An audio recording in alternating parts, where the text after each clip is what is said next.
Decision-making process is the thought process of selecting a logical choice from the available options.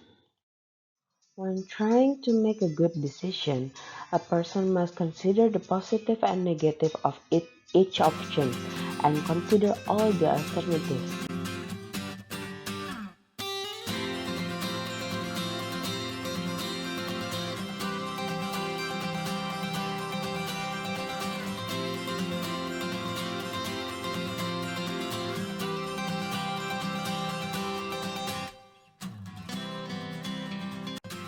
For effective decision making, a person must be able to forecast the outcome of each option as well, and based on all these items determine which option is the best for the particular situation.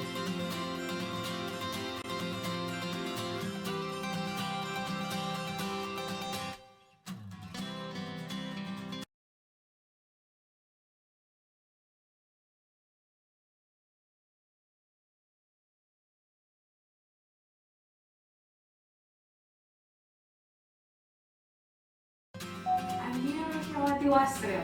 I'm a student at IPMI Business School. In the next 10 minutes, I will explain you about the decision-making theories by Herbert Alexander Simon. He is a winner of the Nobel Prize in 1978. Enjoy the video, guys! Herbert Alexander Simon was the first person to put decision making into theory. He was born in June 15, 1916 in Milwaukee, Wisconsin, USA.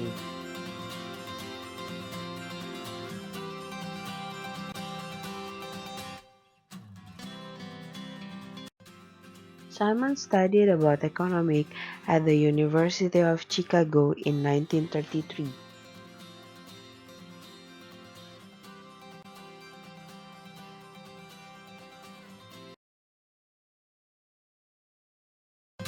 Not only studied about economy, Herbert I. Simon also studied about political, sociologists, psychologists, and computer scientists, and unified all the theories and decision-making theory.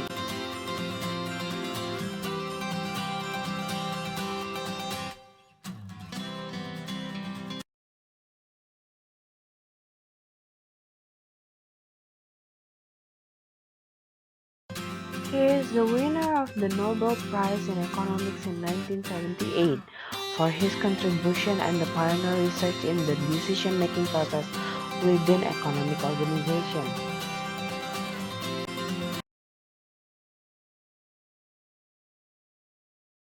He coined the term bounded rationality, a theory about economics decision-making theory that Simon himself preferred to call satisficing.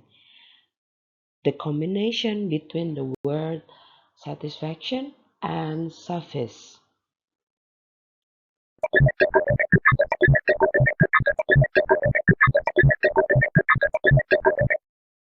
Satisficing is a decision-making strategy or cognitive heuristic that entails searching through the available alternatives until an acceptability threshold is met. The term satisficing, a combination of satisfy and suffice, was introduced by Herbert A. Simon in 1956, although the concept was first posited in his 1947 book Administrative Behavior. Simon used satisficing to explain the behavior of decision-makers under circumstances in which an optimal solution cannot be determined. He maintained that many natural problems are characterized by computational intractability or a lack of information, both of which preclude the use of mathematical optimization procedures. Consequently, he observed in his Nobel Prize speech that decision-makers can satisfice either by finding optimum solutions for a simplified world, or by finding satisfactory solutions for a more realistic world. Neither approach, in general, dominates the other, and both have continued to coexist in the world of management science. Simon formulated the concept within a novel approach to rationality, which posits that rational choice theory is an unrealistic description of human decision processes and calls for psychological realism. He referred to this approach as bounded rationality. Some consequentialist theories in moral philosophy use the concept of satisficing in the same sense, though most call for optimization instead. Simon developed a model of decision-making into three steps: intelligence, design, and choice. In the intelligence, the problem is identified and information is collected to concerning the problem. This can be a long process, as the decision to be made comes from the information. The designs. Here's this phase to develop several possible solutions from the problem. Finally, the choice step. This is to choose the solution, the best one.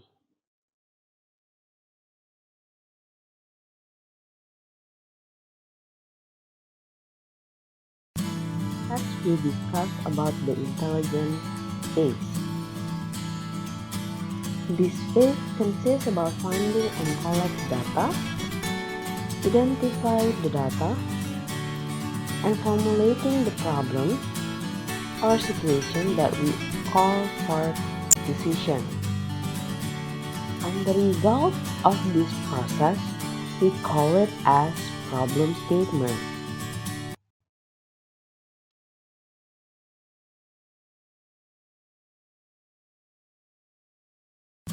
The design phase are when we develop model, set the criteria of choice, and search for the best solution for our problem. During the design phase, we need to predict and measure the solution that we will take and create the alternative for the problem.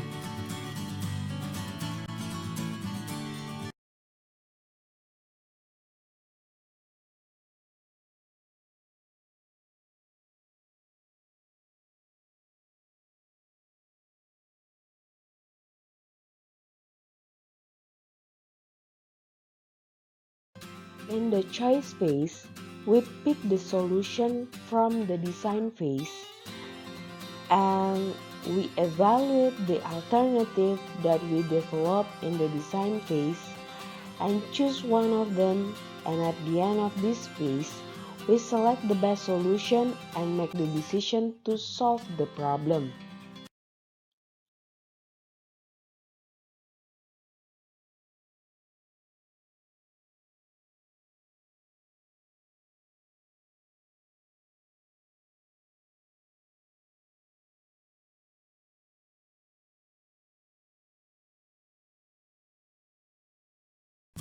This is the example of decision-making process.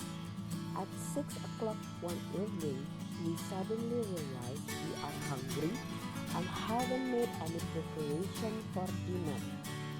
We have at this point identified a situation that calls for a decision. The decision statement is simple. What's for dinner?